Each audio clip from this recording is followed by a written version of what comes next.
what's up guys? For today's video ay mga welcome sa isda. Alangan ng sirena. Pudtong adlaw guys ay mamunit kami sa baybayin at kita naman na gina-flex-flex pa ang bonnet na bagong bakal sa shop. Diri ko kami maplastar kay damo kung hindi isda. Ambot talagang hindi kami masiro.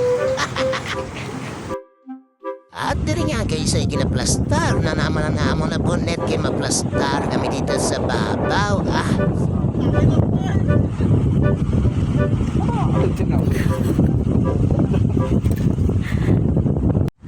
Amo ni ang akong bonnet hiplex-flex da. December aktolan okay na na. Sa paranaw nyo makahulit kami ni. Pero tiga basko kang balod. Nagtawa nyo bala. Hahahay! At siya nga hindi na nakatiis. Talagang namin witness dagat. Ay, ambot. Talaga. Let's go. What's up? What's up guys? Sana nakitaga po muna tayo. Nilabas ko ng balot.